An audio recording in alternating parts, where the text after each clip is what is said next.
So, as a part of the government's 14 billion stimulus package, the Honourable Minister of Finance and Public Service, Dr. Nigel Clark, recently announced a raft of tax relief measures, including tax cuts and duty abolition aimed at boosting economic activity, earning the name Santa Clark. Good morning, sir. Good morning. Welcome to Smile Jamaica. Let me just get this tongue-in-cheek one out of the way. How did you feel when you saw the headline that said Santa Clark? Well, I wasn't expecting it, but you know, in public life, this is the nature of things, and I embrace it. Yeah, but the other criticism is that you're not going to the ghetto. Well, you heard my closing presentation. We have $1 billion of social housing, you know, programs going after tenement yards and big yards to upgrade them. Santa is going to the ghetto. Well, you actually said Marky G. Marky G, yes. All right, let's get serious now, sir. It seems that you've been given kudos for your budget presentation. But I want to start with something that you said. You said, well, it says the finance minister lamented that since 2001, successive governments have levied a total of $130 billion of new net taxes. I move on to say after almost 20 years of consistent tax increases and no new taxes last year, it is now time to give back. It is the right thing to do. How are you able to do that? Yeah. Well, the first thing, Neville, is to really have priorities. Right?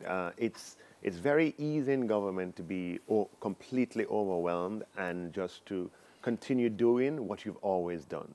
That is the natural course. But once you establish priorities and you can be guided by those priorities, then actions like these become possible. Now, the context is one in which the government of Jamaica has had revenues perform ahead of budget for 3 years in a row. Had it this year, last year, and the year before. And in light of that revenue overperformance, the opportunity has been created. However, the opportunity never had to be used like this. So it is about having a priority that economic growth. We must do all that we can to enhance business activity and transactions in the economy and do everything to support growth. And it's that prioritization that gave rise to the tax cuts. So there have been a host of good reviews, of good feedback, but of course the opposition, I believe it was Mark Golding, levy a very heavy criticism, saying this is perhaps the worst and most egregious package. Are they opposing just for opposition's sake? I mean, can anybody just not look and see that this is something good, or? You know, that's my view. They have to say something. I mean, it's interesting that you chose those remarks because this is the first time and the only time that we have had a net tax give back in living memory. It did not happen in the 2000s. It did not happen in the 1990s. It didn't happen in the 1980s. It certainly did not happen in the 1970s. So this is the first time that the people of Jamaica are getting a net relief in this way. Yeah. And what we Go ahead. And what we targeted were taxes that can stimulate economic activity, reduce transaction taxes, which should not be there in the first place. When an individual decides to transact with another individual, the government should not be in the middle of that trying to make a profit.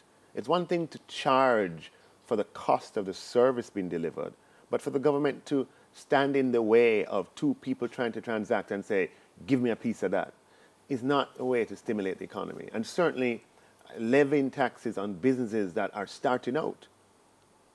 You have to remember, you know, that the vast majority of businesses in Jamaica are small and medium-sized. That's right. Okay? They're driving the engine They of growth. are over 90% of the businesses. You think of them on every main street and every lane in the country, from the small caterer to the mechanic to the hairdresser to the barber to the person doing cleaning and so forth. And these are the businesses that we want to grow and to prosper. If we are to prosper, most of the people employed in Jamaica are employed in small business. Yeah, Simone kind of asked the question, but Mr. Golden suggested that this is not for poor people. And you already responded in Parliament, but what is, in a nutshell, what would be your response to that, sir? Yeah, so I would say there are two sides of a budget. There's the expenditure side and the tax and the revenue side. On the expenditure side, we have over $4 billion of new expenditure for our social safety net, which is the single largest increase in expenditure for social programs in the last 12 years. Massive increases on PATH, 90% increase on PATH transportation, so that 7,800 kids who don't have transportation today can have transportation to school. Introducing transportation at the early childhood level. For PATH school feeding, increasing that by approximately 50%. Programs geared at social housing for those at the bottom of society who live in dwellings that are not fit for purpose, and so forth. A whole raft of measures on the social side. On the revenue side, the tax cuts aimed at small and micro-sized businesses are for just that, micro businesses. As far as the transaction taxes are concerned, we have to recall that the vast majority of transactions in Jamaica, certainly as far as property is concerned, are for properties that are on the low end of the spectrum, just by definition. Correct. 90% of the properties sold last year in St. Thomas, in St. Elizabeth, and in Clarendon, 90% of them, you could purchase with 2 NHT mortgages. 80%, or over 80% of the properties sold last year in Manchester, in St. Catherine, you could purchase with 2 NHT mortgages. Over 70% of the properties sold in the entire Jamaica in 2018, you could purchase with 2 NHT mortgages. So let me ask you, Minister, you say that the government has been getting in the middle of transactions between 2 individuals. Certainly folks have been saying that Jamaicans are overtaxed. I can't remember a budget in recent memory where there have been no new taxes, even though it's been promised that way. Is it that successive governments did not know better, or is it that governments have been greedy? When we see this kind of budget and we hear you, we're thinking, well, this could have been done before, so why no? It certainly could have been done at a different point in our history. It's just that we haven't thought that way. There has to be a first. Once there's a first, people begin to say, hey, we actually have choices that we can make. And, it's just take a different approach that is focused on a different set of priorities. That's where it comes down to. What are priorities? Mm-hmm. And having done this year, hopefully going forward, we'll always think about options, because options always So this is an exist. out-of-the-box thought that was required? Well, it's out of the box in the sense that we haven't had it in living memory, Yeah. right? We haven't had a net tax give back in living memory. And when you go through 30 or 40 years like that, you think that that is the way things ought to be. I'm curious it's if a you paradigm. This represents a paradigm shift. Of course. Yeah. So in that respect, did you get pushback? Were there people who were saying this is not going to fly, this cannot work? Well, the sausage making, when I say you can have the sausage, but don't bother asking about the sausage making. Let's not get into the sausage making here. I think, and maybe for good reason, we don't trust politicians. And some people are saying, yeah, man, but next week you're going to hear say, all right, we're going to raise this and we're going to raise that to get back this 14 billion. Your response to that, sir? My response is just over the last 3 years, we have had revenue perform ahead of budget. Right? So we are in a very comfortable position to be able to offer or to give this reduction.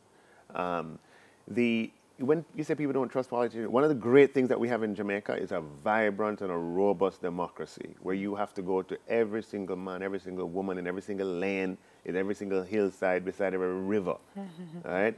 And tell them what you're doing, right, and encourage them to vote for you. Right. So, in a way, our democracy is even more robust and vibrant than other places.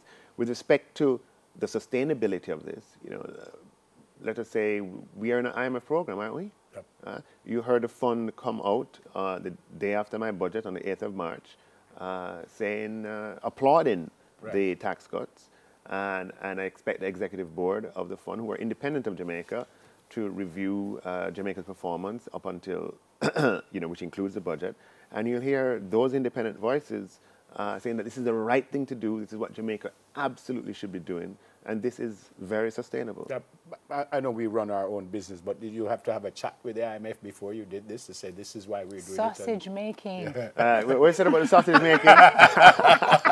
You don't want to go there. Sausage making. But I mean, we are in a fund program, so Right. but we are coming out of a fund program, so we don't really, our policy position.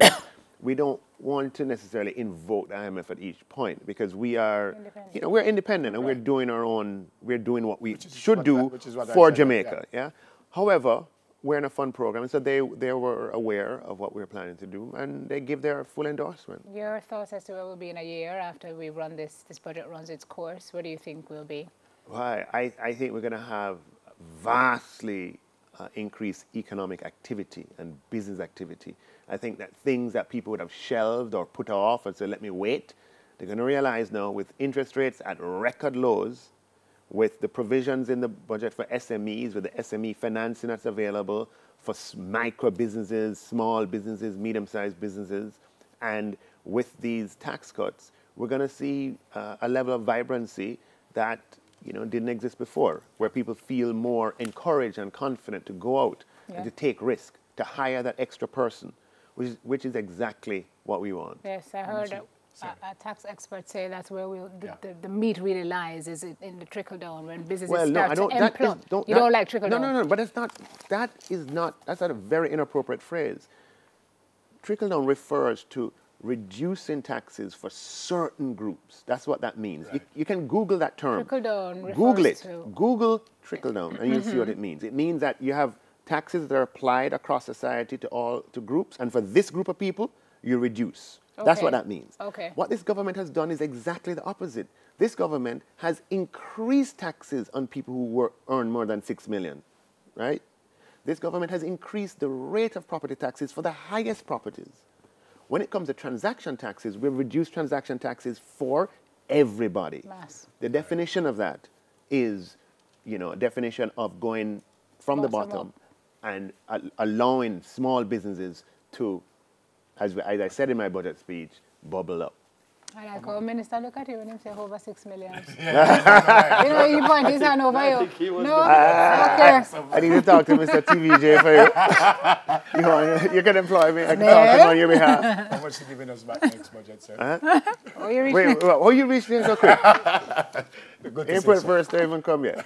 Good to see you, sir. Good to see you. Thank you for having me. And by all, from what we've read from most of the players, they think it was a wonderful budget. So thank you for having me, Neville. Yeah.